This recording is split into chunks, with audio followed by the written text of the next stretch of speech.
Tapi religius itu, yang dimaksud dengan religi itu bagi masyarakat kita bukan ekspresi kedekatan kita dengan Tuhan. Pak Prabowo itu bikin strategi gimana cara menang lawan Jokowi, ya gitu kan? Tarik Habib Rizik. Habib Rizik pada waktu itu. Sekarang YouTube, influencer dan sebagainya itu, ustadz-ustadz tuh penontonnya standar banget.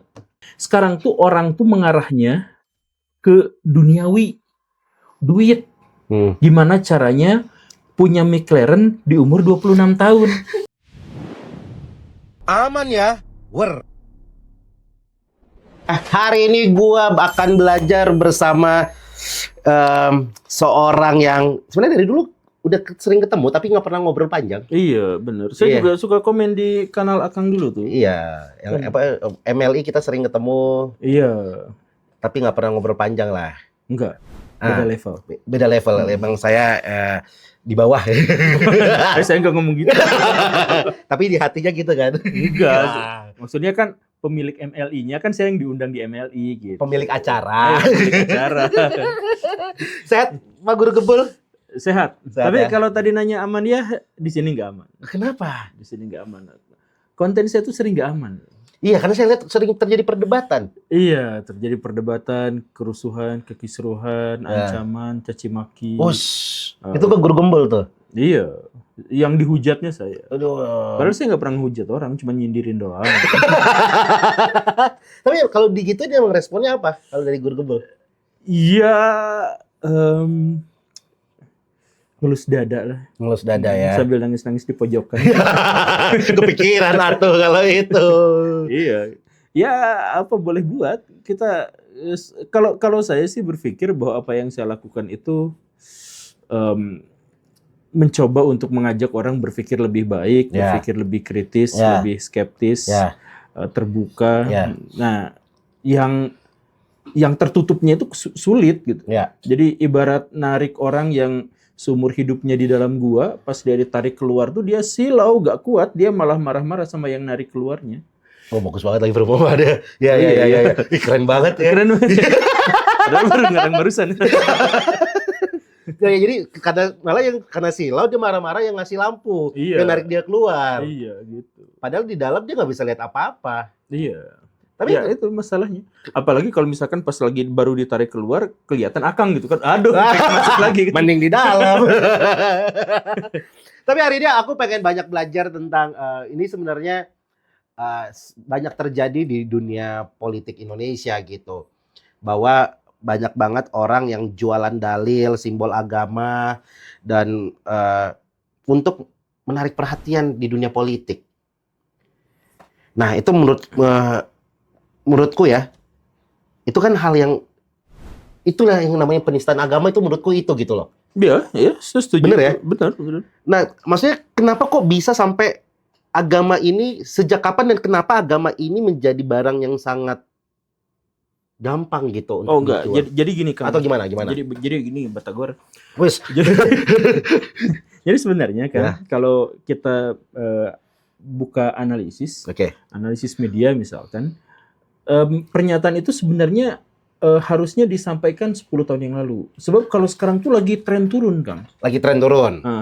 Jadi gini ceritanya ya. Masyarakat kita itu adalah masyarakat yang religius. Tapi religius itu, yang dimaksud dengan religi itu bagi masyarakat kita bukan ekspresi kedekatan kita dengan Tuhan, tetapi adalah ekspresi bahwa kita memiliki kelompok besar yang siap tempur dengan kelompok yang lain, yang siap dibentur-benturkan. Karena kita menganggapnya kelompok kita dan kelompok mereka itu bentur-benturan, maka betapa senangnya kalau dari kelompok sana ada yang pindah ke sini. Dan begitu ekspektasinya itu luar biasa ketika ada orang pemuka dari sini pindah ke sana tuh udah senangnya luar biasa gitu. Nah, jadi kita tuh menganggap bahwa religi itu adalah sebuah identitas komunal yang layak untuk dibangga-banggakan dan karena itu kita bisa mengintimidasi pihak yang lain. Nah, karena cara pandang kita terhadap agama adalah seperti itu, maka itulah yang paling enak untuk main politik. Kalau misalkan kita religi adalah ekspresi kedekatan kita dengan Tuhan, itu nggak bisa dirusak oleh politik. Kalau kita hubungannya sama Tuhan ya. Iya. Bahwa kita akan berusaha menjadi sebaik-baiknya manusia, bahwa kita akan berkontribusi terhadap alam semesta, bahwa kita itu harus tidak menyakiti pihak lain dan sebagainya. Nah, pada bagian itu agama yang dimaksud, religi yang dimaksud di Indonesia itu bukan yang itu. Tapi yang dimaksud itu adalah tapi masa yang jumlahnya besar, yang bersama-sama melakukan ibadah, bersama-sama memiliki kepercayaan yang sama dan sebagainya. Nah, karena bagian ini bersama-sama jumlahnya banyak, bisa, itu kan enak buat politik. Kan? Makanya misalkan waktu Pak Prabowo agak stres, gimana caranya bisa ngalahin Pak Jokowi? Tariklah agamawan, Pak Habib Rizik. Agamawan ya. Ya, dengan simbol-simbol keagamaan yang kental sekali. Ini apa sih bunyi? Handphone. Handphone. Buatan kafir ini. Buatan kafir. Nah, jadi dia lanjut. Kenapa ketawa? Saya happy banget ada jokes-jokes seperti itu. Jangan-jangan Anda juga kafir lagi. Enggak. Gimana? Nah, jadi masyarakat ketika Pak Prabowo itu bikin strategi gimana cara menang lawan Jokowi, ya gitu kan, tarik Habib Rizik pada waktu itu. Pak Jokowi panik, anjoy. Ini yang dibawa agamawan. Iya. Gimana dong? Wah, saya juga narik agamawan, Ma'ruf Amin. Muncul last minute. Ma'ruf Amin tuh itu kan ini kan nendang Pak Mahfud MD kan? Iya, last minute kan, last minute ya. Katanya Pak Ma'ruf udah dipoto-foto naik sepeda gitu. Iya, Mahfud udah pakai kemeja putih tuh. Tiba-tiba yang naik lebih senior lagi. Lah, ini kenapa lebih senior kayak gini malah jadi gini? Dan begitulah akhirnya terjadi sengketa antara agamawan versus agamawan. Pada waktu itu ya, pada 2019. Ya walaupun nanti yang belakangan yang satu dibubarkan, yang satu dapat tambang kan. Karena yang menang. Yang menang. Ya. Tapi intinya, prinsipnya adalah karena kita menganggap bahwa agama itu adalah kubu-kubuan banyak-banyakan massa, maka itu cocok dengan politik kita yang banyak-banyakan massa. Kan demokrasi kan banyak-banyakan suara kan? Iya, benar. Nah, makanya dipakailah di situ. Nah, tapi itu 10 tahun yang lalu. Kemudian seiring berjalannya waktu, orang-orang tuh sadar, lah agama saya kok dipakai sama yang gituan. Pak Ma'ruf Amin joget-joget sama biduan di depan panggung kampanye. Pilih Jokowi, ada yang joget dan lah Pak, gak enak Pak, itu Bapak udah sepuh, udah tua, di situ ada biduan cantik, nanti istri Bapak kayak gimana? Misalkan dalam kemudian yang satu lagi Pak Habib Rizik. Lah, Pak Habib Rizik ini teriak-teriak mendirikan khilafah, dulunya kan itu pro sama HTI sama FPI dan sebagainya. Nah, akhirnya masyarakat kita tuh mulai sadar dan ditambah lagi kesadaran mereka itu ketika agamawan-agamawan yang tadi sudah mendapatkan kekuasaan itu ternyata menggunakan kekuasaannya untuk hal-hal yang tidak baik. Ditampilkan di media, jadi ada agamawan-agamawan yang bicaranya makin kasar, yang penegasan atas otoritasnya maksain, ada yang bahkan yang cablu gitu kan. Kemudian ada yang apa? Biar gak di-cut. Ada yang cablu-cablu gitu. Cablu-cablu ya. Kemudian ada yang apa? Nah, dan sebagainya. Maka ini tuh seiring berjalannya waktu tuh turun terus. Nah, kalau kita cek ini memang kayak gini nih dulu. Dulu ada Ahok sama Anies. Itu tuh masih main agama-agamaan kan? Nah, tapi setelahnya nggak seru. Karena gak ada yang bawa agama nih, gitu kan? Betul. Nah, termasuk juga Pak Prabowo kemarin yang terakhir. Pak Prabowo lawan Pak Mahfud, lawan Pak Ganjar. Lawan Pak Anies. Nah, gak ada yang bawa agama nih. Gak ada. Bersih kemarin tuh. Bersih. Bahkan Anies yang biasanya bawa agama pun mungkin karena malu sama wakilnya gitu. Karena ada Caimin di situ ya. Ada Caimin. Nah, jadi ya dua-duanya sebenarnya berlatar agama, tapi dua-duanya tuh memiliki latar agama, ideologi agama itu yang agak beda gitu kan. Nah, yang satu modern, yang satu tradisional. Dulu banget itu pendukungnya Caimin itu yang menuding liberal Syiah kepada pendukungnya Pak Anies. Anies, Nah, iya disatuin benar. kan, aduh, jadi akhirnya ya udah nggak usah bawa agama, nanti kalau dibawa malah Buka-buka kartu. berantem, Iya, buka kartu Nah, benar. akhirnya enggak. Nah, jadi pertanyaan Akang tadi kok bawa-bawa agama itu dulu. Sekarang, nah bahkan kalangan agamawan sekarang tuh Kang, bukan hanya di panggung politik, di panggung sosial juga semakin kesini tuh semakin turun. Tren itu. Iya. Jadi saya tuh misalkan ya, saya tuh mau bikin video sekarang, tapi videonya kayaknya terbit duluan daripada yang Akang. Sekarang YouTube, influencer dan sebagainya itu, ustadz-ustadz tuh penontonnya standar banget. Oh ya? Iya. Bahkan ustadz yang paling terkenal, paling terkemuka, bikin videonya tuh standar banget. Oke. Bikin videonya ya? Iya, ngupload video gitu, viewersnya tuh standar. Oke. Dibanding misalkan Timothy Ronald, oh iya, Raymond Chin. Iya. Nah, maksud saya adalah sekarang tuh orang tuh mengarahnya ke duniawi, duit. Gimana caranya punya McLaren di umur 26 tahun. Itu yang banyak mau bayar sekian juta lah, mau nanti potensi ditipu lah, mau apa? Orang-orang sekarang semakin duniawi, kan. Nah, yang agamawan cari coba yang ustadz yang paling terkemuka, yang paling terkenal, yang viewersnya ngelebihin Raymond Chin misalkan. Susah gak ada. Jadi masyarakat kita sekarang tuh memang udah gak zaman dan gak terlalu lakunya sama mobilisasi manusia melalui unsur simbol-simbol keagamaan. Oke. Gitu. Tapi pertanyaan lanjutan dari saya Kang Kang lagi gara-gara Sunda. Kang, biar akrabnya. Kalau orang Ambon apa sih? Bang. Bung. Bung. Kaks. Kaks? Ya. Kaks. Kaks. Kaks. Kak. Bung. Mau panggil apa nih? Om. Gak ada di pilihan. Ya, Kang. Oke, sudah tidak laku.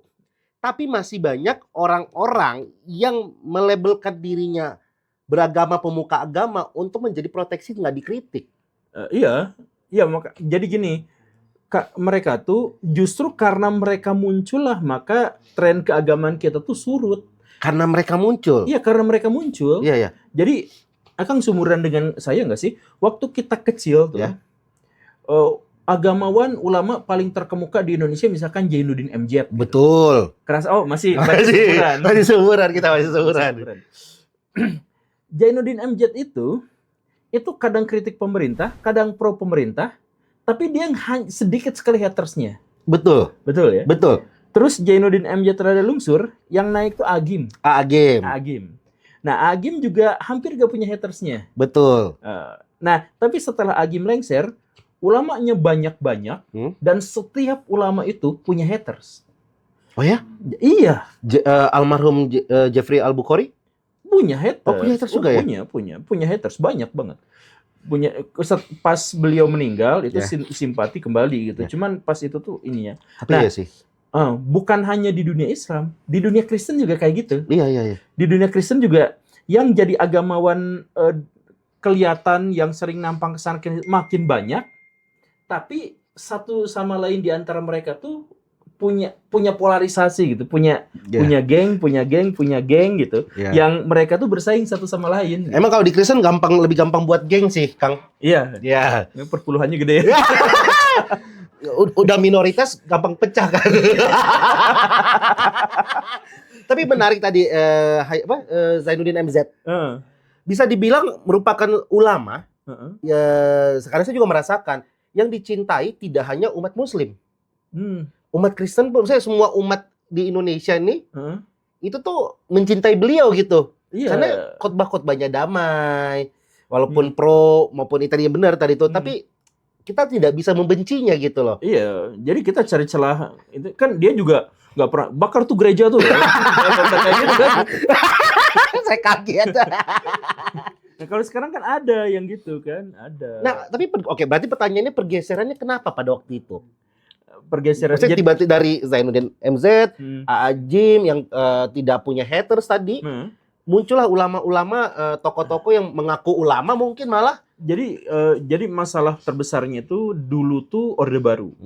Orde Baru itu punya plus minus ya. Cuman maksudnya semuanya itu terpusat pada mereka saja. Karena terpusat pada mereka saja, maka siapa yang boleh tampil dan tidak boleh tampil itu benar-benar dipegang sama mereka. Saya tuh punya kenalan beberapa ustadz yang kalau ceramah itu dibisikin dulu sama Intel. Hah? Iya. Dibisikin dulu sama zaman-zaman Orba. Zaman-zaman Orba. Oke, ya. Dan Intelnya betul banyak. Nah, Jainuddin MZ itu juga diliatin Intel dan kadang-kadang juga ada teguran-teguran dari Intel gitu. Tapi karena dia tuh damai, tentram, aman, ya sudah, nggak akan diapa-apain. Nah, kalau yang nakal-nakal, yang galak-galak, yang brutal-brutal, nah sama Intel dikarungin. Nah, setelah Orde Baru selesai, kemudian kita ngalamin euforia. Saya ingat pernah baca buku majalah Sabili, tapi ini konfirmasi ya, nggak tahu benar, nggak tahu salah. Saya pernah baca di Sabili itu ada rubrik yang isinya tulisannya itu adalah Pancasila itu seperti kentut gitu. Ya semacam itu. Karena setelah Orde Baru jatuh, itu kebebasan itu euforia kan. Betul. Nah, pas euforia itu ulama-ulama yang menyebarkan kebencian, yang memaki orang lain, itu pun muncul dan dibiarkan karena tidak ada kekuatan yang bisa mengikat seperti Orde Baru. Nah, yang menjadi pionirnya adalah Pak Habib Rizik. Pak Habib Rizik itu kan iya sih. Pak Habib Rizik itu kan diambil sama tentara. Tentara. Terus dulu Pak Habib Rizik itu bajunya gini, baju batik apa begitu. Kan lulusan kirain baju bola. Dia di sekolah Kristen pada waktu itu kan. Iya, benar. Sama dengan Akang kan? Iya, benar. Nah, sama kayak gitu. Jadi dia tuh sebenarnya bapak-bapak biasa. Tapi langsung dikasih sorban, langsung dikasih jubah, langsung ada karena kemampuan retorikanya sangat baik. Iya. Nah, ya udah sama tentara direkrut untuk mencoba turut membantu mengamankan negara. Dan memang bagus. Akhirnya keamanan menjadi semakin lama semakin membaik, walaupun bikin sedikit-sedikit masalah, tapi berkat keberadaan beliau tuh rada orang-orang yang biasa rusuh itu dimasukin ke sana, ke FPI itu. Biar silahkan bikin kerusuhan, tapi kerusuhannya yang terkoordinir dengan tentara. Gitu. Itu gerakan Intel di sekitar situ tuh, Kang. Wah, nanti kita bisa cerita lah panjang. Cuman kan dulu tuh ada cerita-cerita soal ninja yang ngebantai gitu ya. Kemudian ada kolor hijau. Kolor hijau segala macam. Nah, itu kan semuanya adalah bikinan, itu rekayasa untuk bisa menstabilkan kembali negara pada waktu itu. Nah, Pak Habib ini dan teman-temannya udah kadung keluar, dan akhirnya ada ulama lain yang mencoba untuk menampilkan sisi Islam yang lebih santuy ada. Nah, ada juga yang garang, yang keras dan sebagainya. Nah, ini tuh gara-gara Orde Baru hilang. Karena kalau di zaman Orde Baru yang kayak gini tuh udah dikarungin aslinya. Nah, sekarang kebebasan, reformasi, kebablasan. Makanya sekarang memanfaatkan itu, Pak Prabowo sekarang jadi agak militeristik lagi. Seperti apa? Misalkan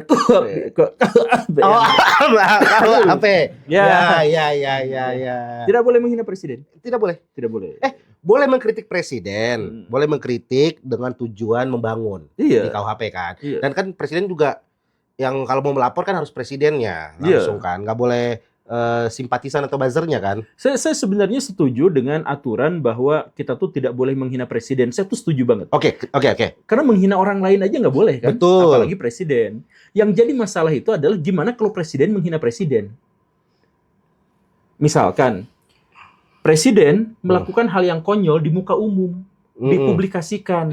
Misalkan bikin MBG. Nah, misalkan. Nah, ini kan di depan masyarakat ini bisa aja menjatuhkan nama Pak Prabowo sendiri. Itu kan berarti Pak Prabowo menghina dirinya sendiri. Betul. Nah, kalau gitu kan masalahnya jadi bingung. Jatuhnya kan presiden menghina presiden. Nah, iya. Nah, coba ini bisa masuk gak ini? Bisa. Hah? Apa bisa masuk apa nih? Ya, masuk delik nggak ini? Masa dia melaporkan diri sendiri? Ya maksudnya kebingungan itu, tapi benar. Ya, tapi sepenuhnya saya tuh setuju kalau kita tidak boleh menghina presiden. Oke. Gitu, ya. Berarti kalau misalnya, karena Guru Gembul ngomong gini, Wapres boleh? Kita tidak boleh menghina Wapres. Oke. Menghina individu yang menjabat sebagai Wapres itu nggak boleh. Oke. Misalkan kita kalau apa sih, Meng? Oh, enggak, kucing ini tuh emang biasa kalau saya podcast dia masuk. Iya, dia suka masuk di sini. Oh, dia tahu kalau lagi podcast berarti ya. Iya. Muka saya bau tikus. Oke. Jadi kalau kita menghina Gibran juga sebenarnya nggak boleh. Ya sama seperti saya menghina Akang juga nggak boleh. Akang berhak untuk menuntut saya. Oke. Tapi jangan mahal-mahal. Itu, nah terhadap Gibran juga nggak boleh sebenarnya. Oke, ini sebenarnya jadi menarik karena ini lanjutan pertanyaannya adalah menurut pandangan Guru Gembul materi Panji kemarin.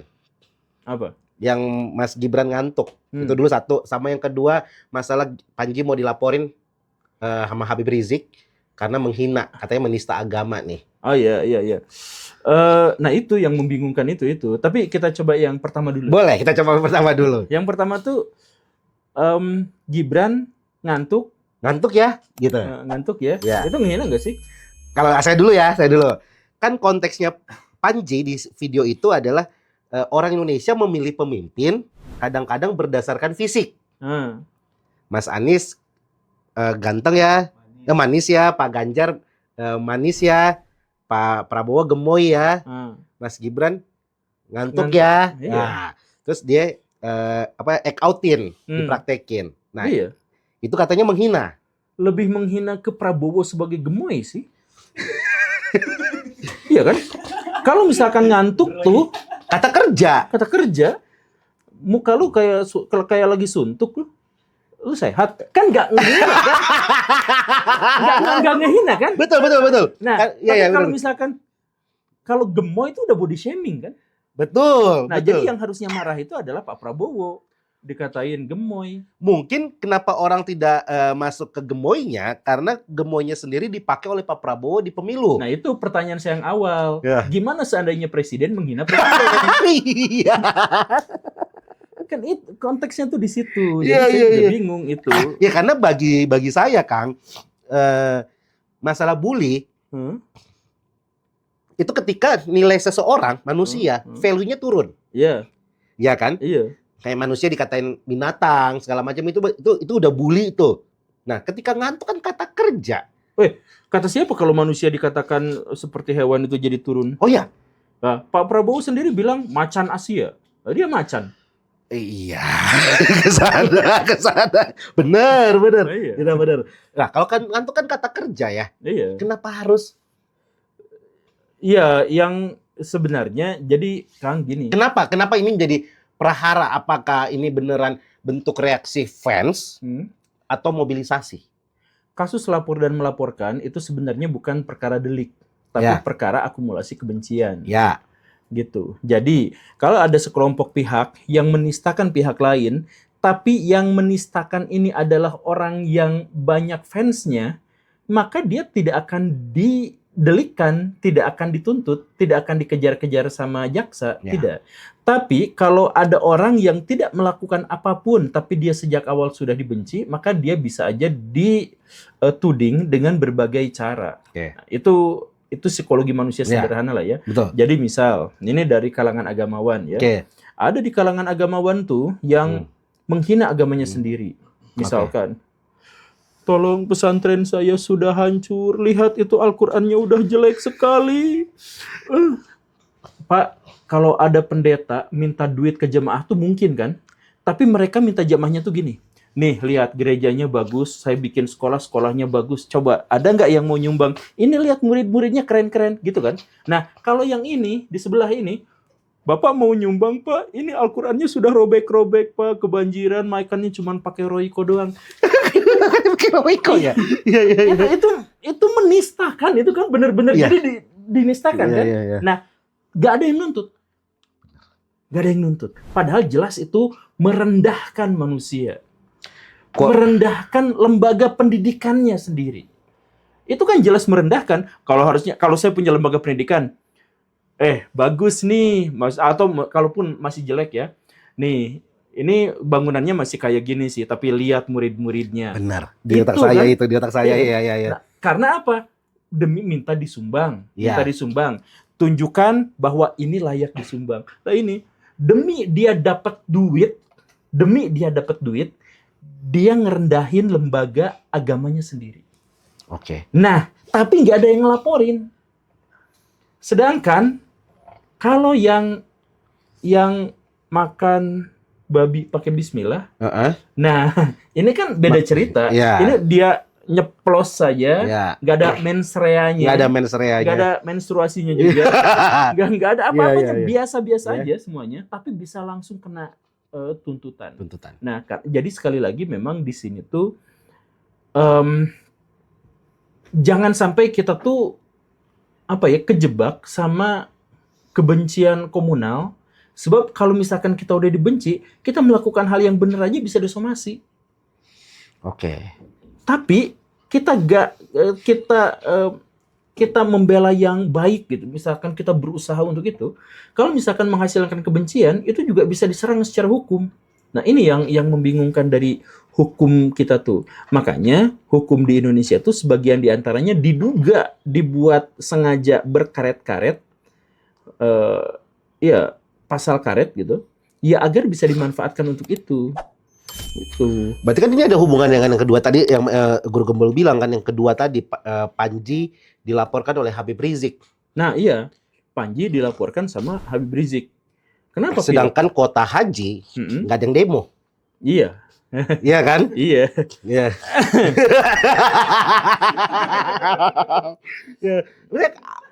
Pertama yang aku tanyakan adalah kenapa itu bisa terjadi, dan menurut Guru Gembul Habib Rizik mendorong dan udah melaporkan Panji menista agama.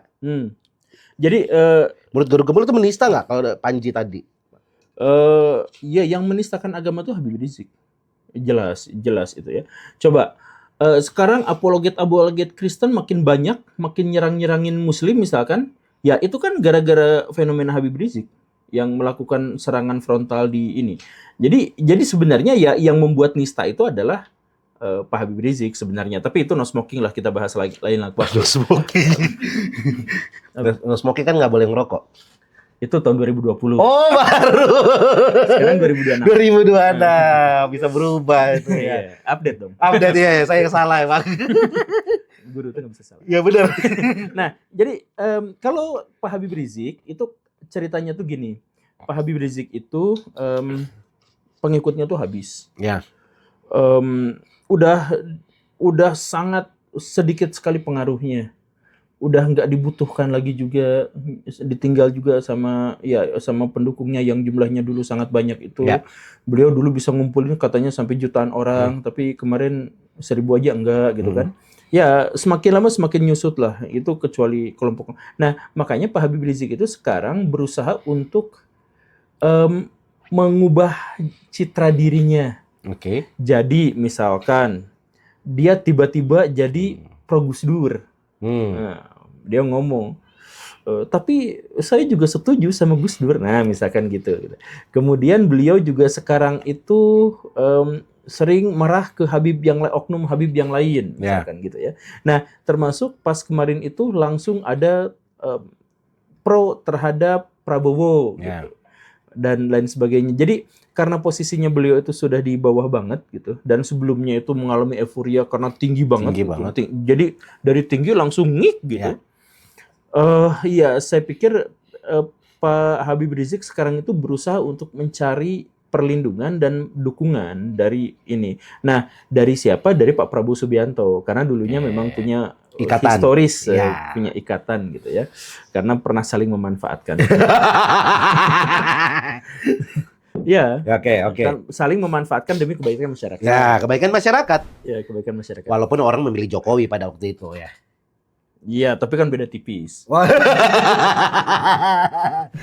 Saya sendiri. Tapi pas berarti pada saat nggak ada Habib Rizik, Pak Prabowo bisa menang banyak. Yang sekarang? Iya. Iya kan didukungnya sama Gibran. Oh, jadi, ada Pak Jokowi ya. Iya, Gibran itu kan tumbal. Iya, tumbal. iya. Jadi makanya berarti lebih hebat Pak Jokowi daripada Habib Rizik secara masa. Kalau itu iya, karena Pak Habib Rizik itu masa impulsif. Impulsif. Jadi kaum radikal itu biasanya marahnya sebentar, digerakkannya sebentar, udah itu hilang. Oke. Nah, itu kejadian di mana-mana tuh seperti itu. Oke. Kaum radikal tuh begitu. Karena nggak bisa mempertahankan variasi materi. Gitu. Kalau stand up kan bisa kesana kesini materinya. Betul. Gitu ya. Nah, kalau misalkan pihak yang impulsif itu kemarahannya itu kan dipicu sama satu hal. Nah, kalau halnya udah beres, dia nggak punya materi lagi. Momentum. Nah, dulu misalkan Habib Rizik bisa naik gara-gara apa? Ahok menista agama. Ya, nah, Ahoknya udah lengser, udah apa? Lah, sekarang kita ngumpul reunian ngapain lagi ya? Oh iya. Nah, kayak gitu. Nah, tapi mereka lumayan, mereka selama 7 tahun lah, atau ya sekitar 7 tahun mereka berhasil untuk memperingati Hari Ahok Nasional setiap Desember 212. Ya, 212. Ya. Hari Ahok Nasional ya. Hari Ahok Nasional. Karena mereka yang merayakan, Ahoknya aja enggak. Iya. Kalau Ahok sih lebih kesebel pasti. Nah, terus. Tapi maksudnya karena masanya impulsif ya seperti itu gitu. Jadi akhirnya makin kesini ya makin pudar. Nah, kalau tipe Pak Jokowi itu adalah masa yang bertahan lama. Bahkan sekarang ketika Pak Jokowi dihujat pakai ijazah palsu, kemudian anaknya juga ijazahnya palsu, kemudian dituding biang kerok dari masalah ekonomi, dan lain sebagainya. Semuanya gitu. Ya. Sebenarnya, nah kita tungguin aja, misalkan ya, amit-amit jabang T-Rex gitu. Oke. Seandainya Pak Jokowi itu kena sesuatu aja yang jelek gitu, misalkan ya kecelakaan atau apa, kita bakal melihat betapa banyak orang yang masih simpati pada Pak Jokowi. Sekarang tuh pendukung Pak Jokowi itu masih banyak tapi hening. Sepi. Silent ini ya, silent. Nggak majority juga, tapi silent treatment berarti. silent. Ya udah itulah. Silent aja. Ya tapi sebenarnya pendukungnya masih banyak. Masih banyak ya. Dan masih awet gitu. Nah, balik tadi Panji tadi, kenapa tiba-tiba Habib Rizik muncul nyerang Panji? Iya, karena Panji memposisikan dirinya sebagai oposisi, maka Pak Habib Rizik memposisikan dirinya sebagai pendukung pemerintah, yaitu Prabowo, biar dapat simpati, biar dapat dukungan. Gitu. Tapi kalau menurut Guru Gempol emang menista Panji? Apanya? Ya menista apanya? Kan dia bilang milih pemimpin kok pakai sholat. Kata Habib Rizik itu menista. Kan pakai aja. Jadi, jangan memilih pemimpin yang dari sholatnya aja. Gitu. Iya, tapi dari yang, gitu. Iya gitu kan? Iya. Ya kalau gitu mah emang dalam Islam juga gitu. Dalam Islam itu memilih pemimpin tuh jangan hanya dari yang sholatnya aja, tapi yang amanah, tapi yang pinter, yang fatonah gitu ya. Kemudian dia itu yang tidak terikat pada nilai-nilai unsur materialisme duniawi gitu. Ya banyak kriterianya dan benar bukan hanya sholat aja. Itu mah benar. Berarti Panji benar. Iya Panji benar. Nah, kenapa dibilang menista dan dilaporkan? Iya, jadi kan negatif dikali negatif itu jadi positif. Gitu kan? Jadi penista agama mengira bahwa yang memuji agama itu adalah penista agama. Karena dia adalah penista. Iya. Lucu banget lagi. Kalau soal yang jadi stand up comedian, ya lucu. Yang awal-awal melaporkan Panji yang mengaku NU dan Muhammadiyah katanya menghina agama karena bawa-bawa agama dapat tambang segala macam, kan fakta ya, Guru? Iya, emang ya, misalkan saya nuding NU, Anda main tambang dapat konsesi tambang, ya itu kan fakta. Bahwa mereka kemarin rebutan tambang sampai ketuanya rada berantem juga itu isu sih. Nah, tapi bahwa Gus Yakut tersangka, nah, itu kan tersangka kuota haji korupsi gitu ya. Nah itu juga fakta. Soal nanti terbukti atau enggak, benar atau enggak, ya itu urusan yang lain. Tapi yang jelas penista-penista itu adalah orang yang seperti itu kan, yang melakukan tindakan-tindakan dan akhirnya mempermalukan pemeluk agamanya sendiri gitu. Banyak kan yang ngomong di kolom komentar misalkan, gua muslim tapi gua malu sama kelakuan itu kan. Ya berarti dia membuat orang yang beragama Islam malu dengan kejadian seperti itu. Oke. Jadi ya, yang menista itu adalah kelompok yang itu. Kalau kelompok yang itu tiba-tiba ngomong Panji Anda menista, ya wajar karena memang mereka tuh penista. Jadi posisinya dua gitu kan. Misalkan Akang hitam, saya putih gitu. Emang, enggak sih, sama-sama kita. Oh, enggak. Iya. Enggak, tapi jujur selama podcast ini gue pengen ketawa lebih terbahak-bahak. Cuman gue teringat dulu ada kawan saya yang satu lagi ngomongin tentang babi haram, terus dia tertawa terbahak-bahak. Dibilang dikasusin. Oh, gitu. Jadi tadi saya pengen ketawa kenceng. Siapa itu? Ada namanya Coki Muslim waktu itu. Dari tadi tuh gue pengen ketawa, tapi ini kayak ketawa gue ngeledek gak sih? Enggak kan ya, enggak ya? Enggak. Ya, dan kita enggak ngejek siapapun. Kita cuman misalkan ini kan dalam perspektif kita kan, dalam perspektif kita. Jadi Pak Habib menyebut kita menistakan agama juga mungkin dalam pikirannya begitu. Tapi yang kita pikirkan adalah kalau ada orang yang sampai membuat agamanya itu dipermalukan, diejek, dijelek-jelekin di muka umum, ya berarti dia menistakan agama. Dia yang menistakannya. Iya. Oke. Nah, kalau dari tadi kan kita ngobrol adalah tokoh-tokohnya. Sedangkan masyarakatnya juga sebenarnya banyak juga yang terlalu radikal mungkin atau fanatik mungkin. Gampang banget di brainwash segala macam. Sumbernya kenapa menurut Guru Gembul? Karena kebutuhan. Politik itu adalah kebutuhan setiap manusia. Dan karena itu, maka betapapun kita menghujatnya setiap saat, kita tetap nyoblos. Betapapun kita benci banget sama berita-berita politik, kita tetap mantengin. Kita tetap lihat Kompas, Metro TV, TV One, dan lain-lain tuh ya berita politiknya. Berita politik itu sekarang karena apa? Karena kita butuh. Kebutuhannya apa? Kebutuhan naluriah kita sebagai manusia, bahwa kita tuh bisa menjadi manusia tuh karena kita bersosial. Kalau kita tidak bersosial, kita tuh binatang. Nah, bersosial tuh nggak cukup ternyata. Sosial itu membutuhkan hierarki.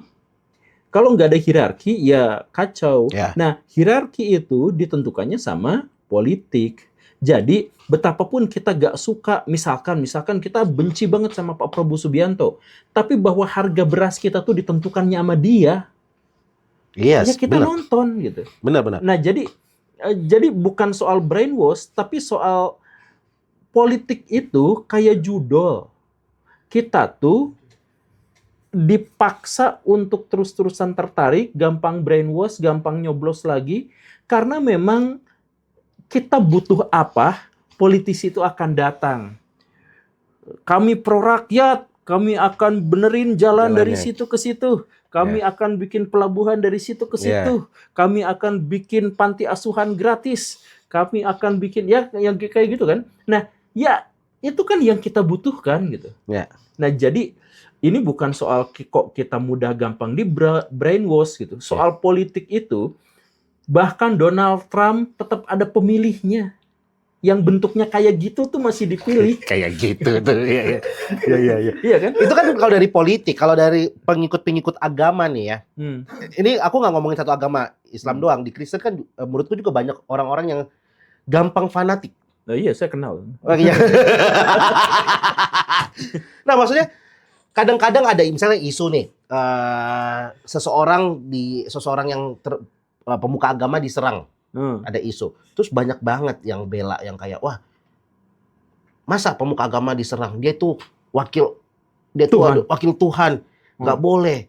Seakan-akan nih, dengan statusnya dia, masanya membela dia bahwa ini orang yang suci, nggak mungkin bikin salah. Nah kan menurutku kan itu sebenarnya bukan satu sisi dari sisi tokohnya, tapi kan satu sisi dari isi kepala para fansnya. Oke. Coba Akang cek satu-satu, fans agama yang suka ngegeruduk, yang suka marah-marah, yang ikutan demo dan sebagainya, itu penghasilannya pasti di bawah 10 juta sebulan. Gak mungkin dong direktur tiba-tiba turun ikut. Bagus tuh bukunya Haji Pengabdi Setan.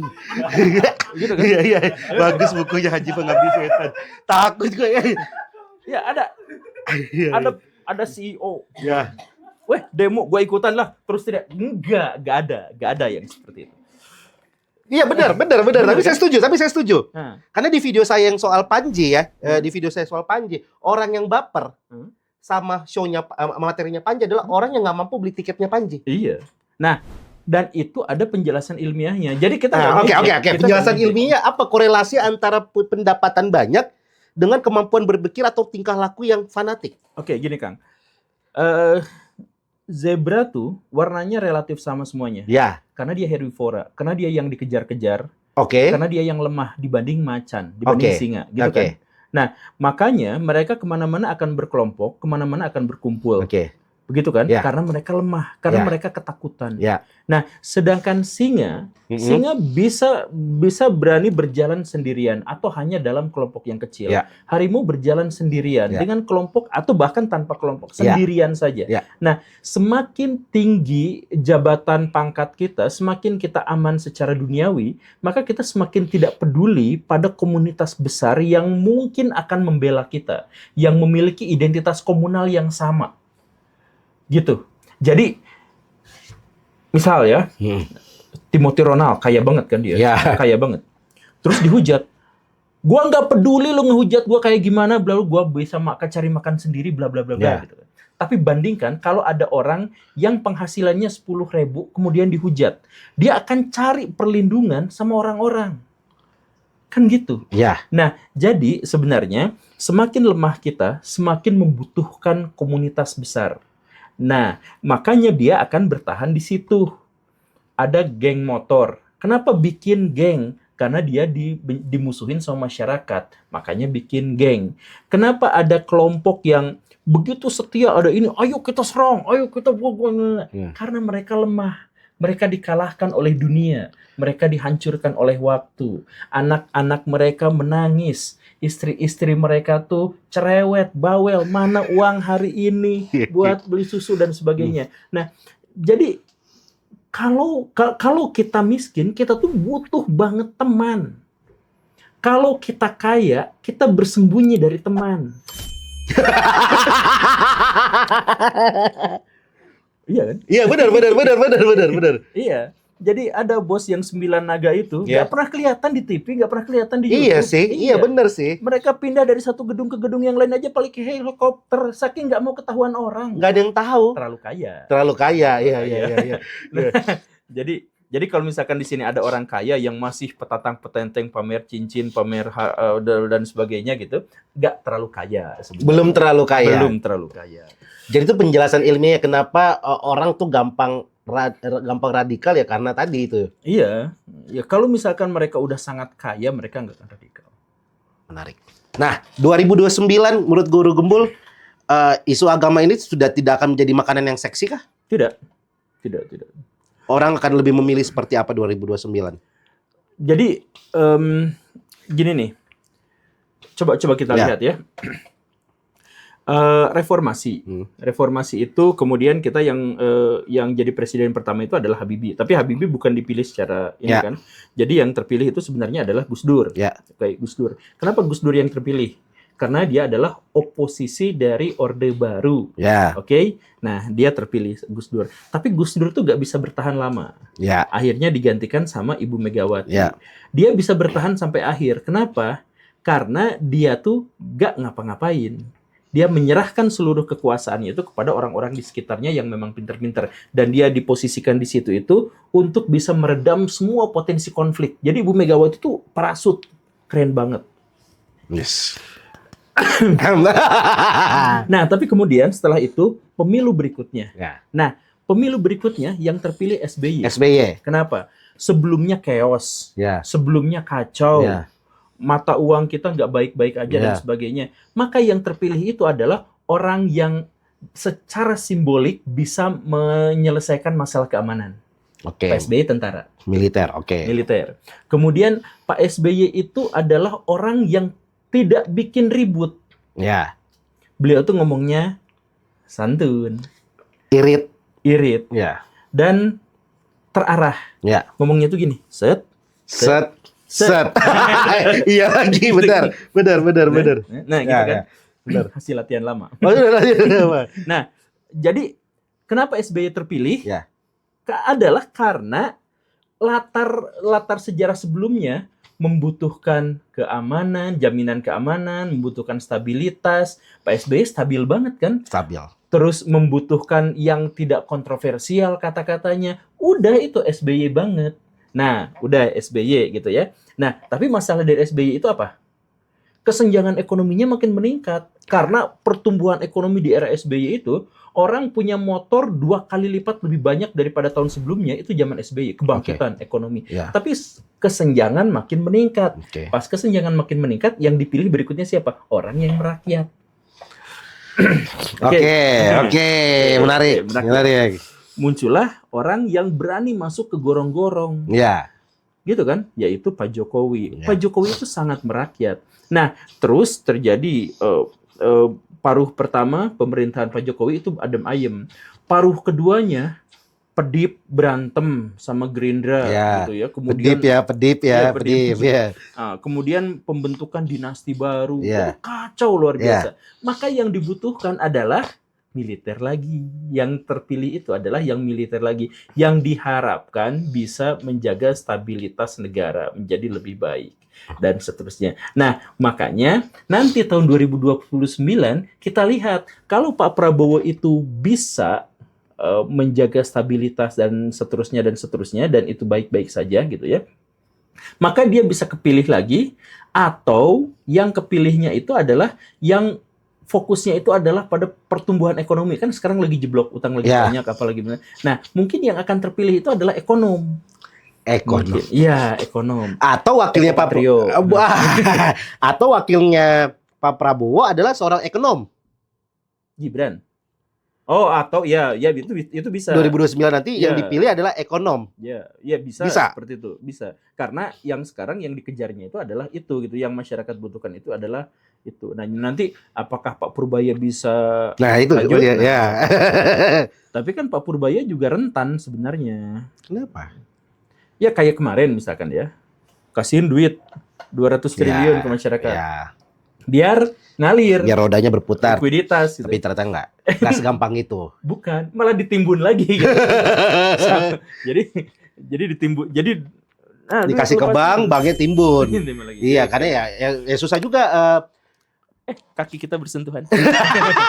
Ya kalau Pak mungkin ngomongin Pak Purbaya dikit ya, kalau secara ekonominya kan bahwa ketika harapannya Pak Purbaya adalah memutarkan roda ekonomi dengan memberikan menghibahkan ya 200 triliun itu ke bank-bank kayak RUT ya. Gitu ya, bangkrut gitu. Masalahnya kan para pebisnis dan UMKM juga mau expand bisnisnya juga ragu dengan kredit. Iya. Ya kan? Ketakutan untuk kredit dengan ketidakpastian ekonomi itu ada di sisi para pebisnis atau UMKM, teman-teman UMKM. Akhirnya ya ini tarik-tarikan nih di bawah nih. Iya. Menurutku ya Guru Mulya, yang satu takut, yang di sini memperketat. Yang dari bawah memperketat, akhirnya ditimbun. Iya, tapi itulah. Ya, makanya 2029 kemungkinan kita belum tahu, tapi maksudnya ekonom itu lebih mungkin. Ekonom yang latarnya itu adalah tukang ekonomi itu mungkin. Karena ekonom dan mungkin juga harus dikaitkan juga dengan militer karena makin banyak orang yang percaya bahwa keceletotnya, blundernya Pak Prabowo dulu dengan menyebut 2030 kita bubar, itu tuh makin banyak yang percaya. Kan dulu tuh Pak Prabowo blunder tuh, nemunya dari komik, dari novel, dari apa ternyata. Gitu kan. Nah, sekarang makin banyak yang percaya. Iya. Apakah Ambon akan melepaskan diri? Terima kasih Guru Gembul. Tiba-tiba dikasih pertanyaan itu. Enggak, Ambon tidak, kan saya cuma nanya. Tapi saya yakin Ambon itu enggak akan melepaskan diri. Ada alasannya? Ya, ini kotanya kecil, penduduknya dikit. Kalau Papua? Kalau Papua tuh sangat tidak bisa melepaskan diri. Oke. Karena ini nih, mereka sendiri butuh eksistensi mereka tuh. Jadi banyak orang-orang yang jadi separatis Papua tuh alhamdulillah bisa bertahan hidup ya dengan jadi separatis. Menjadi separatis. Ya. Aceh terakhir. Apa? Isu kemarin kan gara-gara bencana, isu itu naik lagi. Iya, tapi Aceh nggak akan bisa melepaskan diri. Jadi wilayah-wilayah di Indonesia tuh yang katanya rentan untuk melepaskan diri, itu nggak akan mau melepaskan diri. Karena motivasi mereka untuk melepaskan diri juga rentan. Jadi Indonesia tuh katanya rentan gitu ya misalkan. Tapi gini, ditakut-takutin konflik sedikit aja kita langsung mundur. Ya. Iya kan? Dikasih kerusuhan aja kita langsung mundur gitu kan. Nah, untuk melepaskan diri itu dijamin tembak-tembakan, bom-boman, ada apa segala rupa, ya akhirnya banyak di antara kita tuh yang mundur sendiri gitu. Dengan berbagai resiko itu tuh. Oke. Masyarakat kita tuh adalah masyarakat yang cinta damai. Cinta damai. Cinta damai. Berarti Aceh, Papua, Ambon tidak akan, malah yang ada potensi yang nggak disebut tadi bisa memerdekakan diri. Daripada kita memesahkan diri, lebih mungkin kita bersatu dengan negara lain. Misalkan Malaysia gabung sama Indonesia gitu. Kang, aku pengen nanya, sebenarnya ini soal pendidikan, tapi aku gatal banget nanya soal konspirasi. Oke. Ini sebenarnya soal pendidikan, tapi nanti pendidikannya nanti aja. Pertama itu aku tertarik karena Mas Panji itu membahas tentang Dharma Pongrekun. Oh iya. Yang tidak percaya dengan COVID. Oke. Tapi kalau kita lihat Dharma Pongrekun dan para penganut yang tidak percaya COVID itu juga cukup banyak. Dan Pak Prabowo ngomong bentar lagi perang dunia ketiga, orang dulu nggak percaya. Nah, sebenarnya elit global tuh ada nggak sih? Ada. Elit global tuh ada, makanya dulu saya pernah bilang di Indonesia, saya tuh langsung dihujat gitu, padahal mereka yang salah. Saya tuh bilang, contoh elit global di Indonesia diantaranya tuh siapa? Pak Deddy Kobisa, Raffi Ahmad, terus Pak Hotman Paris. Ya. Nah itu tuh orang elit global. Nah itu Pak Deddy langsung marah tuh. Pak Hotman juga langsung marah. Saya tuntut atau saya, gitu lah. Ya. Nah tapi sebenarnya gini, elit yang dimaksud dengan elit global itu bukan elit global seperti dalam teori konspirasi yang mereka adalah dajjal menguasai dunia dan ingin mengambil seluruh harta dan kebebasan kita. Enggak gitu. Enggak gitu. Elit global itu adalah 1% manusia yang menguasai 50% ekonomi global, aset global, dan 5% manusia yang menguasai 90% ekonomi dunia. Nah, yang 5% itu adalah kalau dia punya duit 1,5 T. Itu tuh udah masuk jajaran 5% orang di seluruh dunia.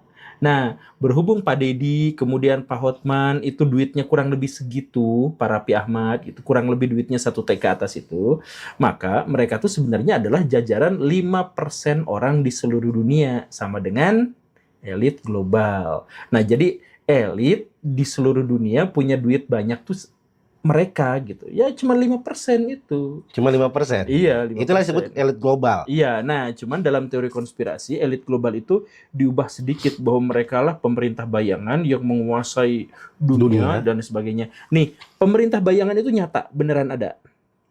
Misalnya contohnya. Yang berkuasa di Indonesia itu adalah presiden. Presiden itu harus sesuai dengan undang-undang yang dibikin sama DPR. Ya. Nah, DPR berpihaknya kepada ketua partai. Nah, ketua partai itu pemerintah bayangan. Kayak gitu kan? Sesimpel itu ya, contohnya. Dan itu juga udah pada tahu semua gitu. Jadi maksudnya DPR itu kalau misalkan rapat, ribut, punya agenda ini itu, ya agendanya itu dari ketua partainya kan, bukan dari masyarakat yang menjadi pemilihnya. Oh, aku kira selama ini anggota DPR itu membawa aspirasi masyarakat. Membawa klaim aspirasi dari masyarakat. Membawa klaim aspirasi dari masyarakat. Iya, tapi kan misalkan masyarakat pengen supaya undang-undang perampasan aset disahkan gitu kan. Enggak selesai. Gitu. Jadi yang diselesaikan apa? Undang-undang Cipta Kerja gitu, yang kayak gitulah, yang pro penguasa pengusaha gitu. Nah, jadi pemerintah bayangan itu berarti kalau misalkan saya menyebut elit global adalah Pak Deddy Kobisa dan pemerintah bayangan adalah Ibu Megawati gitu misalkan ya jangan marah, karena bukan berarti mereka tuh jahat, tapi bahwa mereka tuh pemerintahan yang ikut mengontrol tetapi dia tidak memiliki jabatan struktural, menteri bukan, presiden bukan, nah kayak gitu kurang lebihnya. Nah, oke. Itu kan secara ternyata seperti itu sederhananya ya. Iya. Nah, kalau masalah Panji tidak masalah COVID deh. Karena ini masih jadi pertentangan karena naik lagi kan pas Panji bahas. Kalau menurut Guru Gembul COVID itu beneran ada nggak sih? Ada, COVID itu beneran ada. Cuman apakah dia sangat berbahaya? Ya tidak. Nah, jadi sebenarnya pencegahannya memang berlebihan dibandingkan dengan kenyataannya. Dan tumpang tindih.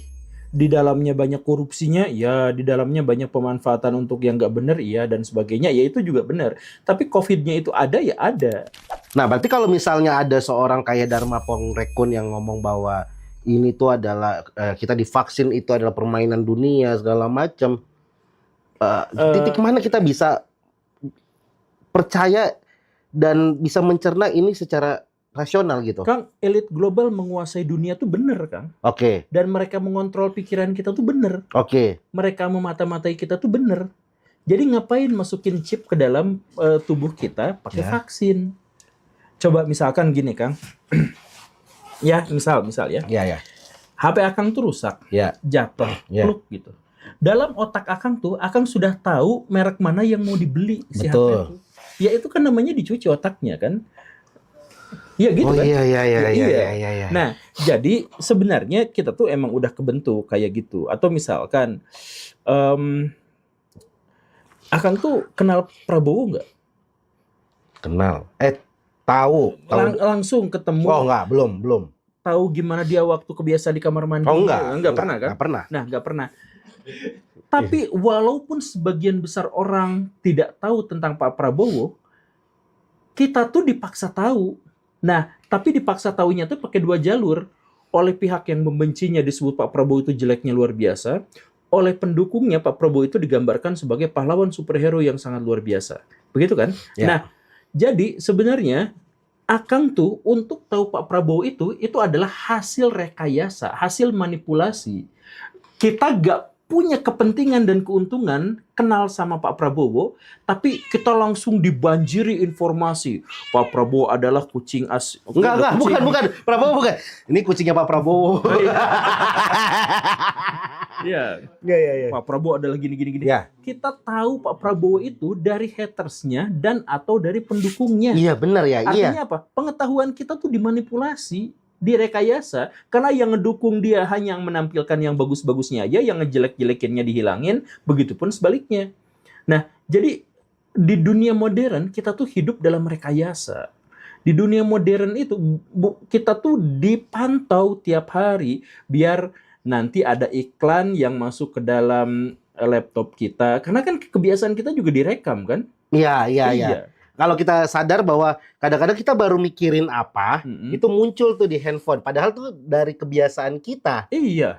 Atau yang lebih ekstrim, misalkan Pegasus. Ya. Pegasus kan mau mata-matai kita, ngelihat kita. Jadi kita lagi nonton apa, dia tahu. Kita lagi chattingan sama siapa, dia tahu, dan sebagainya. Nah, siapa yang bikin Pegasus? Israel.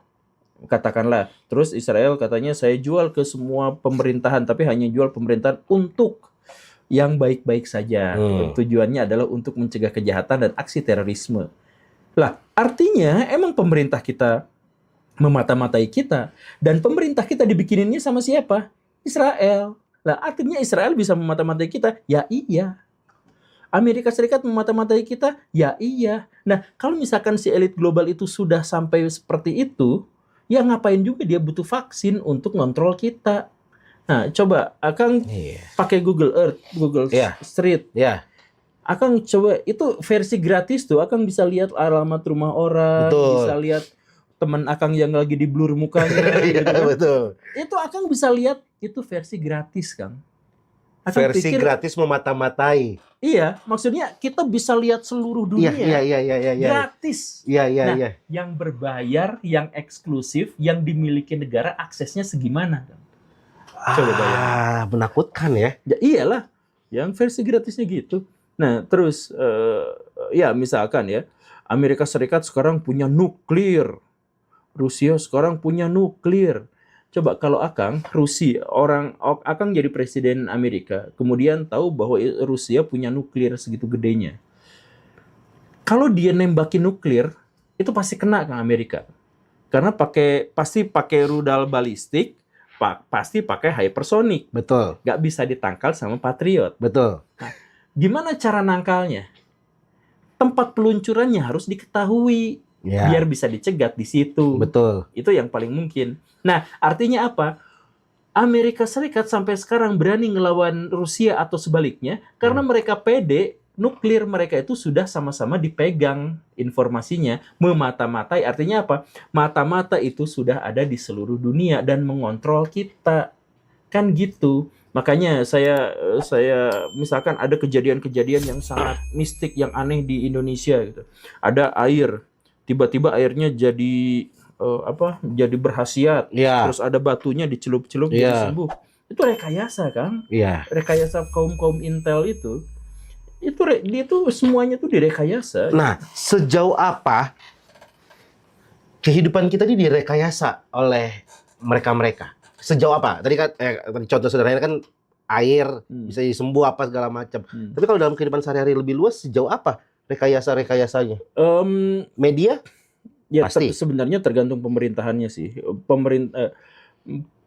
Pemerintah itu biasanya ya merekayasa agar kepentingan dirinya sendiri terpenuhi dan setelah itu mereka bisa sebar ke bawah gitu, meningkatkan. Jadi orang Inggris kok makmur-makmur kan itu hasil rekayasa kan? Orang Finlandia kok makmur-makmur ya hasil rekayasa. Tapi hasil rekayasa itu prinsipnya yang pertama adalah penguasa duluan dapat dimakmurkan duluan, baru bawahnya. Nah, jadi kalau ada sebuah negara yang semuanya makmur, berarti rekayasanya itu penuh. Berhasil penuh dari atas sampai bawah tuh berhasil direkayasa. Tapi kalau negara miskin, nah walaupun negara miskin, penguasanya pasti kaya semua kan? Karena yang direkayasa baru sampai level itu untuk memakmurkan atasannya, sampai ke bawahannya itu belum sempat. Jadi kemampuan rekayasanya hanya sebatas itu. Jadi kecil. Nah, jadi pemerintah kita tidak efektif, tidak efisien, iya. Kelihatannya dari mana? Kelihatan dari yang kaya tuh mereka doang. Nah, kita-kitanya tidak, kalau saya kaya sih. Nah, ya jadi maksudnya gitu. Jadi kalau misalkan kita megang handphone jelas itu hasil rekayasa. Atau saya pengen perdalam kayak gini lah. Akang tahu gak dulu ada bencana Aceh tahun 2004, tsunami gitu ya. Tahu dari mana? Dari televisi waktu itu. Akang nggak pernah datang sana langsung. Nggak pernah. Tapi mengklaim tahu. Tahu karena lihat. Iya ya. Oke. Berarti ada distributornya, ada maklar informasi. Betul. Yang dari televisi. Media. Iya, media. Nah, jadi kalau medianya dipelintir, pengetahuan Akang juga terpelintir kan? Betul. Nah, jadi itu udah jadi fakta. Itu adalah bagaimana caranya untuk menguasai otak kita. Nah, kalau sudah seperti itu, kita punya perspektif gara-gara informasi dan pengetahuan. Informasi dan pengetahuan didapatkan dari maklar ternyata. Yang berarti otak kita juga sudah sudah terkontaminasi dengan informasi itu. Tapi jangan khawatir, itu hanya demi kepentingan kelompok yang merekayasa kita. Jadi mereka tuh tahu, Akang nonton box skip misalkan, mereka tuh tahu, tapi nggak akan di-share juga. Karena nggak sesuai dengan kepentingan mereka. Iya kan? Jadi Akang nonton yang aneh-aneh di sini nggak apa-apa. Karena mereka tahu pun mereka nggak akan ngapa-ngapain. Tapi begitu Akang menyentil-nyentil kepentingan mereka, nah mulai dipantau lebih dalam lagi. Mulai besok kita kontennya masak-masak aja ya. Masak-masak aja ya kali ya. Masak kepala koruptor. Lebih bahaya lagi. Nah, kalau misalnya kan ada juga bilang bahwa sebuah negara di Indonesia tepatnya ya. Ini tergantung arah negara Indonesia ini tergantung kepala negara kita ini ada di mana? Amerika, China atau Rusia? Betul benar nggak? Kita nggak ada di situ sih sekarang. Non-blok atau gimana? Kita hyper oportunis sekarang tuh. Kita tuh gak berpegang pada ideologi apapun. Karena apa? Karena sekarang tuh kita sedang ada di tengah-tengah hiu-hiu raksasa yang lapar. Dan tugas kita di sini satu aja. Bertahan hidup agar tidak dimakan. Itu aja, sesederhana itu. Nah, ini secara bangsa ya? Iya. Secara bangsa ya? Ada hiu gede yang namanya Cina. Bisa makan kita kapan saja. Di sebelahnya ada hiu gede banget Amerika. ada hiu gede banget Rusia, ada Uni Eropa, ada apa. Nah kita tuh ikan kecil di situ kan. Nah gimana caranya supaya kita nggak dimakan hidup-hidup? Kalau Akang jadi ikan di tengah-tengah hiu besar bersama ikan-ikan kecil yang banyak di situ, gimana caranya agar Akang tidak dimakan hidup-hidup? Nempel ke salah satu ikan hiu, remora. Ya. Jadi ikan ya remora gitu ya. Ya, yang salah satu nempel. ya. Nah, jadi kita tuh cuma dapat remahan dari makanan hiunya doang kan. Kita dapat ampasnya doang. Tapi itulah satu-satunya cara kita bertahan hidup. Jadi sekarang Pak Prabowo datang ke Cina gabung ke BRICS ya biar ngedeket ke hiu yang hidup. Tapi kan hiu berikutnya tuh marah. Oh, datang nyamperin. Oke, tarif impor sekian, 30 sekian, 50%. Kan langsung nangis-nangis. Pak Prabowo langsung datang ke sana. Pak, jangan gitulah, kita ngobrol di belakang layar aja ya misalnya. Oke, kata. Nah, kita tuh ada di level itu. Kita nggak karena kita adalah non blok kita tidak dukung kesana, Amerika. Bukan. Kita bertahan hidup gimana caranya biar nggak dicaplok. Amerika ngelawan Uni Eropa aja berani, ngelawan NATO aja berani, Greenland aja mau dicomot, dia melawan seluruh dunia, dia berani. Satu-satunya yang berani ngelawan Amerika Serikat, Cina. Dan Rusia, artinya mereka sama gedenya lah kurang lebihnya. Nah, coba sekarang. Di Amerika Serikat tuh ada kotak simulasi gitu. Kalau Cina tarifnya dinaikin sekian persen, tarifnya dinaikin, ternyata masih hijau. Oke. Oke. Ya udah, tarifnya 100%, masih hijau juga, 200% masih hijau juga. Nah, 300%, udah kuning. Tapi kita juga kuning. Nah, gitu. Ada. Nah, kalau Indonesia tarifnya naikin 10%, langsung merah kan. Itu tuh ada. Ya makanya kita waktu dinaikin, langsung delegasi kita tuh dikirim ke sana. Belum babibu gitu, langsung aja dikirim ke sana. Nah, ya karena segitunya, jadi Amerika Serikat marah ke kita sedikit doang kan, itu ekonomi kita tuh hancur. Amerika Serikat misalkan marah ya, Amerika Serikat marah sama Indonesia. Terus dia bilang kayak gini, karena orang Indonesia itu nyebelin banget, maka orang Indonesia harus beli semua pesawat dari Amerika Serikat dan tidak boleh kerjasama dengan NATO misalnya.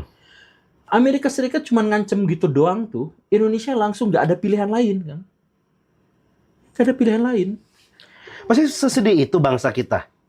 Coba, misalnya, Amerika datang, saya mau menguasai Indonesia. Terus langkah pertama yang dia lakukan itu adalah menyerang Kalimantan. Misalkan menyerang kan biasa dari utara dulu. Oke, Kalimantan diambil dulu. Nah, Indonesia itu luar biasanya apa, Kang? Wilayahnya kepulauan, tapi tentara paling banyak angkatan darat. Iya lagi. Terus gugusan kepulauan itu ada di luar-luar. Jumlah pasukannya ngumpul juga di Jawa. Udah susah banget. Dan di Jawanya pun itu bukan terpisah dengan sipil. Markas-markas tentara semuanya dikitari pemukiman sipil, Kang. Iya kan? Jadi mau mobilisasi pasukan, wah ada tiba-tiba serangan. Nungguin Jumatan dulu. Bapak-bapak Jumatan. Aduh lucu banget. Ya lagi. Bapak-bapak keluar Jumatan kan macet tuh. Macet, Tanknya berhenti di situ kan. Iya. Nah, itu Indonesia tuh segitunya gitu. Nah, itu tuh baru pikiran ada pesawat Amerika Serikat lewat di Kalimantan gitu. Amerika kan nggak butuh eskalasi kan, nggak butuh datangin dulu apa, cukup lewat doang gitu kan. Kita udah paniknya kayak gitu. Kita tuh udah gak bisa dalam situasi seperti itu tuh. Itu Kalimantan tuh gak sampai 1 jam. Kita langsung diambil alih. Oke. Mungkin pertanyaannya adalah, berarti kita tuh bakal tetap stuck di negara berkembang aja? Yes. Kalau semua ternyata udah diatur oleh raksasa-raksasa dunia. Ya, raksasa-raksasa itu berusaha sekuat tenaga agar negara-negara lain itu tetap mediocre. Nggak boleh miskin banget karena nggak bisa diajak transaksi. Kalau miskin banget kan nggak bisa jualan laptop ke negara yang nggak ngerti juga kan. Nah tapi mereka tuh nggak boleh kaya banget. Nah jadi harus ditahan. Jadi seluruh dunia itu pasti kayak gitu. Bahkan pertandingan bola juga kayak gitu. Klub-klub yang sudah besar, ya dia dapat sponsor yang paling gede, yang mediocre yang selamanya aja bertahan di situ gitu kan. Dapat pemain bagus aja sedikit langsung dibajak sama yang gede gitu kan. Ya semuanya itu gitu. Nah, Tapi bisa nggak kita lepas dari jeratan itu? Ya. Bisa. Dan kita tuh punya rentang waktu dari 2012 sampai 2045. Yang demografi Iya, bonus demografi itu. Ya tadi karena pertanyaanku adalah gini. Kalau emang kita dibentuknya stuck di mediocre terus, tapi kan Cina bisa keluar dari hal itu dan menjadi raksasa. Iya. Berarti kita juga bisa dong sebenarnya. Bisa. Ya makanya rentang waktu ini tuh harus dimanfaatin. Apa Cina yang harus dilakuin? Ya. Kang, 20 tahun yang lalu kita tuh ngetawain Cina, Kang. Iya. Sembarangan, busuk di mana-mana. Kalau makan sangat nggak teratur gitu kan. Iya. Paling polusi dan lain-lain. 20 tahun kemudian mereka yang ngetawain Amerika, Kang. Mereka udah nggak ngetawain kita lagi. Amerika yang diketawain. Dalam 20 tahun. Nah, bisa nggak kita menjadi seperti itu? Bisa, Kang. Bisa banget. Padahal negara komunis ya. Enggak, mereka enggak. Sosialis. Enggak juga. Enggak ada. Itu ideologi kuno di zaman Perang Dingin tuh. Masih relevan ngomong komunis. Makanya kita yang ada, wah anti PKI itu konyol, itu ketinggalan zaman banget gitu. Sekarang itu zaman... Ya aku baru dengar dari guru gebul nih, kalau ada yang... Kenapa bisa gitu? Nah gini nih, misalkan Perang Dingin tuh. Ya. Ekonomi kapitalis versus ekonomi sosialis. Ya. Setelah itu yang menang apa? Ternyata kapitalis. Tapi kapitalis nyebelin. Jadi ada dirubah lagi sekarang jadi ekonomi campuran. Ya. Setelah ekonomi campuran ada neoliberal. Setelah neoliberal ada ekonomi hijau. Sekarang OTW ekonomi biru. Sekarang tuh udah zamannya ekonomi neoliberal dan ekonomi hijau. Ini yang komunis sosialis apa itu tuh 30-50 tahun yang lalu udah nggak relevan lagi. Sekarang coba kita cek misalkan ya. Kita datang ke Norwegia atau datang ke Swiss. Di sana pajak tuh bisa sampai 50%. Komunis. Pajak yang sampai segede gitu tuh komunis doang. Lah, tapi kan itu liberal. Karena itu udah gak ada kategori komunis atau liberal lagi. Udah gak bisa dikotak-kotakin. Gak bisa dikotak-kotakin. Cina sekarang maju. Karena apa? Oh, karena ekonominya kapitalis. Nah, kapitalis kayak gimana? Orang insentif dari negara itu begitu besar kepada rakyat. Oh, itu komunis. Gak ada penyederhanaan seperti itu. Sekarang tuh zamannya udah lain. Udah lain. Apa yang bisa dilakukan oleh Indonesia untuk bisa keluar dari mediocre ini? Pertama kita harus tuntut presiden kita supaya bagus gitu ya. Tapi kalau sebenarnya kita tuh punya banyak peluang dan Indonesia tuh sebenarnya OTW maju di masa depan tuh. Kalau seandainya memang pemimpin kita tuh bagus. Itu mah secara kalkulatif, Kang. Secara kalkulatif Indonesia tuh bisa benar-benar jadi negara maju tuh 2043. Ini secara apa nih? Ekonomi dan teknologi. Melihatnya dari jumlah sumber daya alam kita, jumlah penduduk kita, dan potensi kita. Potensi kita itu udah gede banget, Kang. Jadi misalkan gini nih, kita sumber daya masih banyak. Dan sumber daya itu dipercaya bisa memenuhi kebutuhan seluruh rakyatnya yang juga banyak. Seluruh rakyat, bayangin kalau seluruh rakyatnya berpendidikan, mereka itu pasti akan, dokter kita bakal jadi banyak, insinyur kita jadi banyak, kemudian teknokrat kita juga jadi banyak, ilmuwan kita juga jadi banyak. Nah, kalau ilmuwannya banyak, negaranya maju.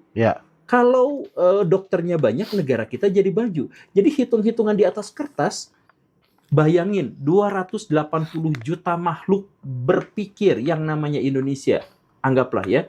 Kemudian 1% saja, 1% dari mereka itu jadi ilmuwan, jadi dokter, jadi apa? Kan 1% itu menguasai 100 orang atau lebih kan? Itu pastinya gitu kan? Nah, 1% aja, 1% orang Indonesia jadi pengusaha, itu kita tuh udah tajir melintir, udah kaya raya banget. Nah, tinggal bisa gak menjalankan itu secara di atas kertas. Baru aku mau ngomong itu ya. Iya, di atas kertas, itu tuh kita tuh punya potensi segede gaban. Singapura tuh gak punya potensi sebesar itu. Singapura tuh gak punya potensi sebesar itu. Kita punya potensi sebesar itu. Laut kita tuh paling kaya di dunia. Ada berapa berapa belas ribu spesies triliun per tahun. Iya. Kalau itu bisa dieksploitasi dan bisa diberikan untuk kebaikan bersama gitu. Itu ada. Tanah kita subur. Ya tanah kita subur, kecuali Ambon. Terus ya makanya Ambon rempah-rempah. Gitu. Iya, rempah-rempah, benar. Iya, tanah kita subur, kemudian wilayah kita banyak. Itu bisa dimakmurkan. Akang ingat nggak waktu zaman penjajahan kita, Belanda tuh jadi negara paling kaya di Eropa gara-gara dapat sumber daya dari Pulau Jawa doang ya. Mereka tuh dagang kopi sama dagang gula. Kopinya dari Sunda, gulanya dari Jawa. Mereka dagang itu doang jadi negara terkaya di Eropa. Inggris yang ngejajah seluruh India itu duitnya masih banyakan Belanda. VOC negara adalah organisasi terkaya sepanjang zaman. Iya. Iya kan? Iya. Dapat duitnya dari mana? Ya dari sini dari juga. sini. Nah, sekarang coba bayangkan. Belandanya ilangin, kita yang jadi VOC-nya. Kan bisa. Jadi kita jadi organisasi terkaya di dunia. Atau Belandanya hilangin, ganti jadi Indonesia. Indonesia jadi negara terkaya di dunia. Ya bisa. Coba, lautan kita aja, Akang gini. Orang India dari Cina bolak-balik gitu ya. Kemudian di Selat Malaka kita pajekin tuh di situ. Batam kita bagusin, kita pajekin di situ. Kita untungnya gede. Itu doang. Atau misalkan dari Filipina mau ke Australia, kita pajekin di situ. Kapal lautnya yang lewat. Itu berapa duit gedenya. Atau misalkan pesawat yang terbang di angkasa itu, kita pajekin mereka semua. Itu gede doang. Kita nggak usah ngapa-ngapain. Wilayah kita aja dieksploitasi. Ya, cuman lewat doang. Orang lewat doang. Oke. Bayangin, Selat Malaka itu adalah selat dilalui paling banyak orang, paling padat lah lewat di situ tuh. Ya bayangin aja, Jepang negara industri, Cina negara industri, butuh minyak, ngambilnya dari mana? Timur Tengah, lewat laut. Selat Malaka. Selat Malaka, benar. Kemudian di India pusat populasi, Cina pusat populasi, Jepang pusat populasi. Itu kalau mau lewat situ, lewat Selat Malaka. Sekarang dikerubutinnya cuma sama Singapura doang. Indonesia ada presiden yang punya pikiran kayak gitu, Batam diubah jadi Singapura dan jauh lebih canggih daripada itu. Bisalah orang Singapura cuma segitu-gitunya, penduduknya cuma segitu-gitunya, anggaplah Singapura tuh 30% penduduknya pinter. Ya 30% dari penduduknya pinter itu ya cuma 3 juta. Iya kan? Nah kita 3% dari 280 juta pinter. Berapa tuh? Berarti 6 juta. Kok 6 juta? 3% dari 200 juta kan? Dari 280 juta. Oh, 280 juta ya. Iya. Nah, itu berarti 9 tuh. 90 ya. 90 juta. Tekor tuh Singapura. Nggak usah, itu ilmuwan-ilmuwan di Indonesia yang jumlahnya 90 juta itu, nggak usah bikin nuklir, nggak usah bikin apa. Pipis di Singapura tenggelam mereka. Pulau seuprit gitu. Dipipisin 90 juta orang. Berarti salahnya di mana dong? Nah, iya, ini tinggal masalahnya adalah ada nggak pemimpin yang cukup kuat untuk melakukan itu. Dan bisa Xi Jinping bisa, Lee Kuan Yew bisa, kemudian siapa lagi ya yang bisa mengubah negaranya itu. Itu banyak yang bisa. Nah, Indonesia bisa nggak? Bisa. Kita berharap Pak Prabowo Subianto itu bisa seperti itu. Kalau IQ-nya memang 153 seperti yang diklaim. Ya. Tapi ya kadang-kadang IQ kita tuh meleset gitu. Karena gini, kalau mungkin jadi pertanyaannya adalah kan dari pemimpinnya, patokannya di pemimpinnya. Oke. Tapi kan ada tekanan kiri kanan. Itu berarti emang harus pemimpinnya yang bisa harus punya prinsip yang kuat untuk membagusi negara ini. Pemimpin itu nanti ada kanan kiri gitu ya. Pemimpin itu panglima tertinggi angkatan bersenjata. Dia tuh punya tentara. Jadi sejago-jagonya mafia kita digeprek sama tentara ya mati. Sebenarnya kalau mau. Cuman ya itu masalahnya, pemimpin kita itu ketergantungan sama pihak-pihak yang ada di sekitarnya. Oke. Walaupun berarti sebenarnya secara kertas harusnya 2043 kita tuh jadi negara maju lah. Negara maju. Dan tergantung pemimpinnya.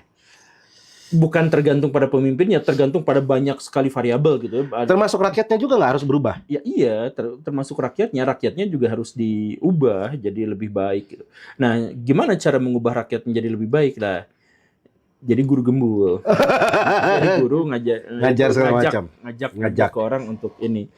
Cuman susah juga ternyata. Iya. Nah, Karena nggak tahu ya, aku pengen tanya ini. Aku pernah bikin video bahwa sebenarnya permasalahan kita, dan mungkin Bang Panji juga bahas di stand up-nya, bahwa emang perubahan itu, kalau menurutku ya, melihat kondisi sekarang, nggak berharap terlalu besar, itu jatuhnya sakit ke pemerintah kita. Padahal kan mereka yang bikin sistem. Sistem itu yang bisa mengubah. Yang harus kita lakukan adalah, ya sudah, ini sudah terjadi, kita ini yang berubah sehingga kita yang memimpin. Nah, bagaimana mengubah dari dasar ini? Tidak usah mengubah dari dasar. Mengubah itu bisa dari permukaan dulu, bisa dari mana-mana, asal kitanya semuanya punya itikad untuk itu. Jadi gini Kang, ada nggak sebuah negara yang berubah jadi lebih baik itu dari presidennya? Ada. Bisa nggak yang kulturnya yang berubah? Ada. Bisa nggak dari rakyatnya yang sadar? Ada. Jadi semua konsep. Semua konsep tuh ada dan pernah terbukti. Jadi kita tuh tinggal cari aja mana yang paling klop dengan kita. Apakah nanti munculnya dari YouTuber, dari TikTokers, kan bisa aja nanti akan adalah seorang yang mengubah Indonesia gitu. Jadi lebih baik gitu. Amin. Saya susah ngebayangin nih kalau begitu. Nah, gimana YouTuber kita giveaway kan? Iya, itu ya karena tapi maksud saya kan ada kesempatan, ada potensi untuk itu. Dan saya tuh sering mengulang-ulang prinsip yang sama, Kang. Akang nyadar nggak bahwa Indonesia tuh sekarang krisis? Iya. Kepercayaan publik kepada pemerintahnya kecil. Ekonomi kita jelek. Ya intinya kita adalah krisis. Ya. Betul kan? Ya. Coba Akang cari seluruh pemimpin terbesar di dunia lahir dari wilayah yang krisis. Gak ada pemimpin dunia yang hebat, yang besar, yang lahir dari pemerintahan yang stabil. Akang sebutin pemimpin yang paling jagoan siapa? Hitler. Siapa? Alexander Agung. Siapa? Cari semuanya lahir dari sebuah kondisi yang krisis. Berarti sebenarnya bisa. Ya, Indonesia paling berpotensi. Ada krisis banget. Iya. Ada krisis banget. Ya, krisis banget. Kita kan krisis multidimensi kan. Krisis itu memotivasi orang lebih untuk menjadi besar, menjadi ini. Jadi kalau kita lagi kegencet, kita tuh lebih berpotensi untuk mikir solusi gitu. Ya, kalau kegencet iya sih. Kalau kegencet kan. Iya. Iya. Nah, jadi sekarang kita tuh tinggal mikirin apakah yang jadi perubah itu, pahlawan itu orang lain atau kita. Oke. Kalau aku bilang bahwa ini mungkin Mas Ta masuk di terakhir nih. Bahwa permasalahannya di pendidikan. Apa? Pendidikan? Iya. Pendidikan kita 12 tahun sekolah tapi masih banyak yang minim literasi. Sistem di pendidikan kita yang bermasalah? Sistem pendidikan kita bermasalah, penyelenggara pendidikan kita bermasalah, budaya pengajaran kita juga bermasalah. 3 poin itu yang bermasalah. Ya memang semuanya, dan upaya untuk mengubah itu siapapun yang berupa mengubahnya itu dihajar habis-habisan. Kenapa? Emang kita nggak boleh pintar? Ya, karena orang-orang baper. Jadi misalkan gini, masalah di dunia pendidikan kita. 1, kurikulumnya salah. 2, gurunya bermasalah. 3, budaya mengajar kita bermasalah. Terus kita kritik pertama kali itu adalah misalkan kurikulumnya. Kita dihajar, kamu tahu apa soal kurikulum? Oke. Kita kritik guru. Disomasi, Kang. Anda menghina guru sebagai profesi. Enggak, kita cuma mengkritik apa bedanya dan seterusnya gitu. Kemudian kita mengkritik tradisi kebudayaan kita. Kita tuh kan lebih senang menghafal daripada membaca. Iya. Kita tuh kalau misalkan kita mengutip perkataan orang lain itu jauh lebih dihargai daripada ide orisinal kita. Ide orisinal kita itu akan ditertawakan, tapi kalau kita semakin banyak ngutip pernyataan orang lain, semakin keren. Gitu kan? Betul. Nah, itu tradisi budaya kita tuh pendidikannya segitu. Pas kita kritik bagian emang seperti itu ya kita ya? Iya, emang gitu kan? Iya sih, emang kalau kita lihat debat-debat atau acara-acara, kita kan merasa kagum ketika seseorang itu ngomong pakai kutipan perkataan orang lain. Iya. Dari buku ini, dari perkataan ini. Ya, kalau gitu kan kompilasi dari ide orang lain gitu, Iya, mana ya. originalitasnya. Nah, tapi ketika kita mengkritik itu kita dihajar, Kang. Nah, jadi kalau misalkan seperti itu bagaimana? Ya, pahlawan itu, pejuang itu, orang besar itu lahir dari perlawanan terhadap masyarakat yang bebal. Kalau dia mati, ya sudah. Kalau dia berhasil, dia jadi pahlawan. Makanya pahlawan di mana-mana tuh nggak banyak. Sedikit doang. Iya sih. Kecuali di Indonesia tiap tahun nambah terus. Iya, iya, Ya, iya. tapi pahlawan Ya, di paham, mana-mana paham. itu selalu sedikit gitu. Ya karena apa? Karena lebih banyak pahlawan yang mati di tengah jalan daripada yang berhasil mencapai tujuan. Nah, tapi itu fitrahnya dan siapapun yang merasa dirinya sebagai pahlawan, lanjut aja terus perjuangannya karena nilai dari seseorang itu terletak pada kontribusinya terhadap masyarakat. Nah, kalau dengan sistem AI zaman sekarang itu musuh nggak di sistem pendidikan? AI itu eh, bukan musuh, AI itu yang mengubah sistem pendidikan kita dan saya tuh sudah sering bilang ke mana-mana tapi tetap aja susah didengar gitu ya. Jadi gini, sejak 10 tahun yang lalu, siswa-siswa kita tuh udah nggak lagi bersekolah di sekolah formal. Maksudnya? Siswa kita itu udah sekolahnya di HP. Jadi, kalau siswa kita sekarang ditanya, informasi yang kamu ketahui lebih banyak dari guru atau dari Google? Dari Google. HP. Mereka pasti akan jawabnya dari Google. Ya. Kalau dikasih tugas sama guru, kalian carinya dari mana? Dari HP. Oke. Jadi artinya apa? Artinya sebenarnya siswa kita sudah memindahkan kelas belajar mereka itu ke handphone. Sejak 10 tahun yang lalu. Jadi sejatinya guru harus ikut masuk ke situ, bukan malah ngata-ngatain gurunya kok Google, belajar kok dari Google. Bukannya gitu, tapi guru itu harus berkontribusi aktif di dalam pembelajaran cybergogi, harusnya begitu. Tetapi sekarang guru di Indonesia yang searching Google aja, yang searching untuk mempersiapkan materi dari media digital itu cuma 41%. Yang benar-benar terlibat dalam kegiatan digitalisasi itu cuma 1%. Nah, salahnya di? Ya, karena kita tuh kakurungku iga. Apa sih kakurungku iga? Apa? Ya kita tuh sudah merasa mapan dan nyaman dengan apa yang ada dan kita malas untuk beradaptasi. Padahal sekarang itu zamannya disrupsi. Beradaptasi ya? Iya, beradaptasi. Tapi gimana caranya guru bisa beradaptasi dengan AI? Maksudnya kayak murid sekarang bikin bahkan ujian bisa nanya AI. Iya. Apa yang harus dilakukan? Maksudnya adaptasi yang seperti apa? Kita menjadi bagian dari perkembangan teknologi, bukan memusuhinya. Ya, jadi si guru juga menggunakan AI, si guru juga turut mengembangkan AI, si guru juga ikut terlibat dalam perkembangan teknologi AI. Guru-guru yang harus ikut terlibat di situ. Nah, disitulah kita. Jadi kalau kita belum bisa membuat, setidaknya kita menjadi pengikut. Ya. Bukannya malah menjauhi dan nolak gitu. Tapi apakah bisa suatu saat guru diganti AI? Sekarang tuh udah, Kang. Cuman kita nggak mau ngaku. Ya makanya. Oh, yang tadi yang Kang bilang tadi, handphone segala macam. Iya. Coba sekarang tanya ke 100 siswa, lebih banyak mana informasi yang kamu tahu dari guru atau dari HP? Mereka akan menjawab dari HP.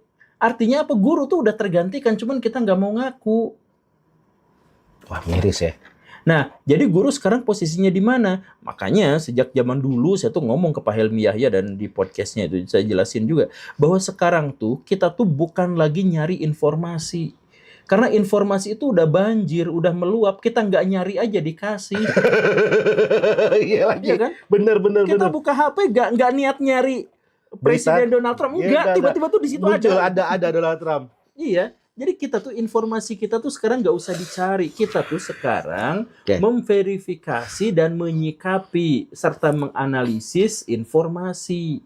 Bukan lagi ngasih tahu. Kalau ada guru di kelas anak-anak, Pangeran Diponegoro meninggal. Enggak, siswa gak butuh itu. Itu sekali googling aja udah dapat.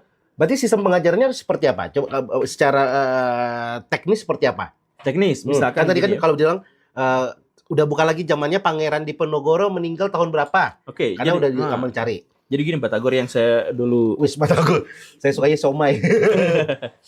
Iya, boleh. Di depan ada yang lanjutin lagi. Gimana? Nah, jadi gini, anak SD, kita kasih simplifikasi aja dulu ya. Anak SD belajar sejarah. Ya. Yang diajarkan kepada mereka itu adalah nilai-nilai moral, nilai-nilai etika, nilai-nilai moral, nilai etika. Jadi bukan Pangeran Diponegoro meninggal tahun berapa, tapi yang diajarkan anak-anak. Coba bayangkan, Pangeran Diponegoro itu kita bikin cerita kan, buat anak-anak senang kan cerita kan? Betul. Nah, anak-anak coba lihat, Pangeran Diponegoro itu dulu waktu ngelawan Belanda, posisinya tuh kalah jauh, senjata kalah. Terus sekutu kalah karena Belanda bersekutu dengan Mataram. Pangeran Diponegoro sendirian doang. Dia cuma oposisi. Pasukan kalah, senjata kalah, profesionalisme kalah. Tapi kenapa dengan semua perhitungan kekalahan itu, dia malah tetap maju menyerang? Karena dia membela kebenaran. Karena dia tahu mau dia menang, mau dia kalah, tujuannya adalah membela kebenaran. Dan kalian lihat, berkat jasa Pangeran Diponegoro dan para pahlawan yang begitu banyaknya, kalian sekarang bisa hidup enak tanpa peperangan, tanpa kelaparan, tanpa kesulitan. Itu jasa mereka. Nah, diajarkannya yang seperti itu. Jadi bukan diajarkan tahun berapa terus ngapain. Tuh lihat, dulu ada menteri namanya Syafruddin Prawiranegara. Saking miskinnya, istrinya tuh dagang gorengan. Dia tuh kenal Soekarno, dia tuh megang anggaran begitu besarnya. Tapi untuk hidup, anaknya lahiran doang, itu gak punya duit. Betapa berintegritasnya pejabat seperti itu. Bayangin, istrinya dagang gorengan, anaknya ngeluh. Mah, kenapa sih? Kenapa nggak minta ke Bung Karno aja? Kita dagang tuh halal dan baik daripada minta. Itu gak baik. Dagang dapat duit sedikit itu lebih baik daripada minta dapatnya banyak. Coba anak-anak diajarin integritas dari perjuangan pahlawan di zaman dulu. Mereka bisa nangis, mereka bisa senang, mereka membayangkan, berimajinasi, tertanam di dalam hatinya. Bukan sejarah pada tahun berapa Pangeran Diponegoro melakukan perlawanan, tapi gila, saya juga harus menjadi seperti itu. Sekarang di zaman penuh kekerasan, penuh kejahatan, krisis di mana-mana, orang jujur susah dicari, orang berintegritas tidak bisa ditemukan. Tapi seperti Pangeran Diponegoro yang tahu bahwa dirinya kalah tapi tetap melawan, saya juga akan melawan. Saya tetap akan menjadi orang yang berintegritas, akan menjadi orang yang jujur, menjadi orang yang hebat. Kalau diajarinnya SD-nya gitu. Oke. SMP naik kelas. Iya benar. Berarti kalau aku tangkap tadi, AI bisa memberikan informasi, tapi tidak bisa memberikan pemaknaan emosi. Iya. Itu yang cerita barusan itu gak bisa digantikan AI. Benar tadi. Gak bisa. Tadi kata kuncinya adalah itu kan bisa masuk ke dalam hatinya anak-anak, pikirannya anak-anak. Berarti kata kuncinya adalah AI itu bisa memberikan kita informasi, jadikan itu alat informasi, tapi berikanlah nilai-nilai, emosi yang tidak bisa diberikan oleh sebuah AI. Betul. AI tidak bisa menginspirasi dan tidak bisa memotivasi. SD. Pindah SMP. Bunyi terus lu. Sabar. SMP. SMP itu anak-anak otaknya udah jalan kan. Udah bagus. encer ya. Isinya udah lumayan banyak kan. Nah, mulai kritisi. Anak-anak, kenapa ya Pangeran Diponegoro kok melakukan perlawanan hanya gara-gara kuburan leluhurnya dirusak, dipatok buat jalan, padahal jalan kan milik umum. Masa Pangeran Diponegoro melakukan perlawanan untuk kepentingan dirinya sendiri, untuk kepentingan leluhurnya, padahal leluhurnya juga udah meninggal, udah nggak butuh lagi makam, udah apa? Kenapa sih kayak gitu? Nah, berpikir kritis, mulai pertanyakan. Nah, kita kan nggak pernah bisa berpikir kritis kan? Nah, seharusnya berpikir kritis SMP. Jadi pas anak-anak sudah termotivasi untuk menjadi orang baik, kemudian baru mereka berpikir dengan kritis. Nanti sesudah itu, nanti masuk ke SMA. SMA itu berarti kekritisan dan informasi-informasi dijejalkan untuk kehidupan mereka yang praktis. Jadi Pangeran Diponegoro gini kok bisa kalah ya? Oh, Coba kalau kita menggunakan manajemen, nah Pangeran Diponegoro tuh kesalahannya di mana? Praktek. Karena nanti udah lulus dari SMA tuh, udah ada dorongan yang kapan kerja, udah ada dorongan itu kan. Nah, jadi masuk ke ranah yang praktis. Atau kalau mereka mau masuk kuliah, berarti masuknya ke yang akademis. Nah, yang akademis berarti mulai diajarkan semua yang berhubungan dengan metodologi penelitian. Oke, aku rangkum ya. Berarti yang pertama adalah integritas, nilai-nilai moral segala macam. Nilai moral, ya kan, emosional, ya kan, nilai sosialisasi. Nilai sosial kan. Masuk di SD, SMP, nalar kritis. Iya. Masuk di SMA adalah praktis, pengetahuan praktis. Ya. Di kuliah lah menciptakan akademisi. Iya. Teori-teori baru itu muncul dari mahasiswa-mahasiswa. Iya. Yang akhirnya ini akan berputar lagi membentuk sistem untuk pendidikan SD, SMP, SMA. Iya. Coba kalau zaman sekarang. Hafalan. Ya, tapi bener Kasa. Aku manajemen. Dari SMP belajar akuntansi sampai kuliah yang dipelajarin itu. Sama ya? Sama. Cuman bedanya soalnya lebih sulit aja. Iya nggak? Iya. Dibolak-balik doang gitu. Dibolak-balik doang. Ya kalau kita belajar di kuliah filosofi agama, fenomenologi agama, ya itu cuman kritisnya di situ tuh baru tuh. Ya. Sedangkan harusnya kan tadi di SMA tadi, di SMP tadi kan. Iya, SMP. Nah. Pantesan nggak toleransi ya kita ya. Kritisnya waktu udah kuliah. Bahkan kemarin saya ngobrol sama seorang ustadz. Jadi kasih dulu ilmu pengetahuan yang banyak, doktrin, nah baru dikasih nilai kritis. Ya udah didoktrin dikasih kritis susah. Oke, sebagai penutupnya adalah jawab Guru Gembul bisa jawab singkat aja. Sebenarnya sekarang ngajar anak-anak tuh dengan kekerasan masih oke nggak? Dan ketika ada guru nampar murid, orang tuanya marah, gurunya dilaporin, bener atau enggak? Konsep kekerasan itu harus kita definisikan ulang. Oke, gimana? Jadi maksudnya gini, ada guru yang ngegeplak kepala siswanya, tapi gak bikin trauma. Betul. Itu adalah ekspresi dari kedekatan.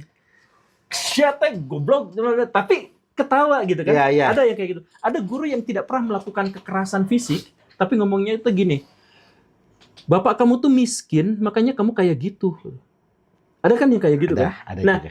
Itu nggak pakai kekerasan, tapi lisannya nyelekit. Ya. Nah, jadi sebenarnya masalahnya itu bukan soal fisik kekerasan atau bukan, tapi masalahnya itu adalah apakah interaksi itu sehat atau tidak. Gitu kan? Jadi kalau interaksinya sehat antara guru dengan siswa, itu ekspresinya apakah dengan ngejongklokin, apakah dengan apa, itu bisa aja, itu adalah positif. Ada juga, saya pernah ketemu sama guru, ngeri Kang. Saya ngajar di ruang kelas ini, ada ruang kelas lain, ruang kelas dia ngajar tuh di sini, suaranya kedengeran ke kelas saya, dan luar biasanya apa? Kursi patah. Hah? Kursi patah. Papan tulis jatuh. Itu ngapain? Tapi dia guru terbaik, Kang. Pas siswanya udah lulus, guru pertama yang didatangin adalah guru itu sambil nangis-nangis. Pak, makasih ya bimbingannya selama ini. Dia tuh kalau ngajar tuh killer banget, Kang. Gebrak meja, goblok, tolol, kamu tuh gini. Tapi gak tahu gimana ceritanya, siswa tuh begitu mencintainya. Saya kenal guru semacam itu tuh. Berarti apa dong? Titiknya apa? Makanya yang paling penting itu adalah interaksi secara keseluruhan yang sehat. Guru itu tuh ngajarnya bagus, ngajarnya enak, adil, beneran adil gitu. Dan dia tuh memang tanpa kompromi, tapi dia ngerti banget. Dia sampai jam 2, jam 3 nerima siswa mau lesok, kayu diajarin kayak gini, deket banget. Nah, jadi dia tuh galak banget. Dia datang tuh siswa tuh langsung gini, deg-degan gitu. Tapi nilai waktu diajarin sama dia, nilai 6 pas pelajaran dia, siswa tuh udah surak banget. Karena emang gurunya killer dan sadis banget. Tapi karena udah dari situ, belajar dari situ, semuanya tuh serba mudah, semuanya tercerahkan, dia masuk ke bimbel ngetawain guru bimbelnya, pinteran misalkan kayak gitu. Nah, dan siswanya tuh 94% sukses, Kang. Nah, jadi pas si siswanya tuh sukses, guru pertama yang didatenginnya itu adalah dia. Guru itu. Nah, sekali lagi ya, dia tuh kekerasannya tuh bisa dibilang setiap pelajaran, kursi itu pasti ada yang bengkok, meja tuh pasti ada yang jebol. Tapi kepala sekolah gak berani mecat dia, gak berani negur dia. Dan siswa gak ada yang lawan dia. Ini bukan pembenaran. Iya, bukan pembenaran ya. Maksud saya sekali lagi, ini tuh bukan soal ngemplang kepala orang, bukan soal ngomong kasar, bukan soal itu. Jadi jangan menganggap interaksi guru tuh ya hanya cuman ngomong gitu, tapi secara keseluruhan interaksi guru, bahwa guru melakukan seperti itu dan siswa bersedia tetap ada di situ, itu menunjukkan apa? Menunjukkan bahwa siswa tuh dia nggak trauma, dia ke dalam tanda kutip kegalakan gurunya itu masih ada di yang tepat gitu. Sama kayak tentara ngegebukin juniornya, si juniornya tuh nggak trauma gitu, dia tetap maju karena dia merasa bahwa oke, tentara tuh memang harus kayak gini gitu. Jadi dia tuh ngajarin sesuatu yang bermakna dulu, ngajarin apa gitu, ngajarin motivasi hidup, ngajarin nilai-nilai kehidupan dan sebagainya, dan menekankan bahwa lu pilih mana, pas pelajaran gue lu dihajar habis-habisan, tapi 50-100 tahun ke depan setelah lulus dari sini kamu jadi orang kaya, atau kesulitan hidup menerpa kamu setiap hari, tapi gak di kelas saya, misalkan gitu. Nah, dia tuh, si guru itu tuh mampu membuktikan itu gitu. Bahwa setelah diajarin sama dia tuh semua tuh plong gitu. Semua tuh gampang gitu. Semua tuh enak gitu. Berarti kuncinya interaksi tadi ya? Ya, interaksi keseluruhan ya, keseluruhan. Bukan hanya sekali say hello, blog kemana? agak sesederhana itu. Interaksi, balik lagi sih, interaksi emosional antara satu sama lain. Bagaimana chemistry. Yes, benar. Semuanya gitu. Dan kalau itu semua dilakukan, pendidikan kita bisa maju dan menghasilkan generasi yang lebih baik. Iya. Sekali lagi yang tadi itu contoh, bukan pembenaran. Bukan pembenaran, cuman maksudnya yang ditekankan itu adalah interaksi gitu. Oke. Jadi ada presiden. Presiden ngomongnya lembut sekalipun kan nggak ngaruh. Tapi sebaliknya ada pemimpin daerah di Indonesia gitu yang ngomongnya tuh kasar gitu. Sia aing gitu. Ya tapi tetap dicintai oleh rakyat. Iya, ada. Jadi maksudnya sekali lagi ya keseluruhan. Holistik. Ya. Semoga dengan informasi dari Guru Gembul setidaknya bisa ditiru yang baik-baiknya tadi yang sistem pendidikan tadi menarik banget tadi. SD, SMP, SMA dan bener harusnya sih gitu ya. Iya. Nggak hafalan. Bikin otak rusak tuh. Bener. Apalagi zaman sekarang kalau pertanyaannya apa yang dimaksud dengan ChatGPT bisa jawab. Iya. Bahkan skripsi pun ada yang ChatGPT. Iya, ChatGPT gampang, skripsi pakai ChatGPT sekarang tuh gampang. Gampang ya. Iya. Dulu saya cari sumber setengah mati susah banget. Sekarang ada ChatGPT. Bahkan bisa dirangkum lagi. Iya. Oke, terima kasih Kang Guru Gembul sudah bersedia ngobrol-ngobrol. Ya karena saya ada maunya kan, jadi. Iya benar. Nanti di Jakarta saya ajak makan kerak telur. Naik motor Mio. Bikin sakit gigi dulu. Aduh, walaupun hujan-hujan kita bisa ngobrol hangat. Iya. Asik. Semoga ini tidak jadi perdebatan ya. Amin. Kalau kita sehat-sehat, Guru Gembul, terima kasih banyak. Ya, sampai bertemu lagi, ntar kita bisa kolaborasi lagi. Assalamualaikum. Waalaikumsalam.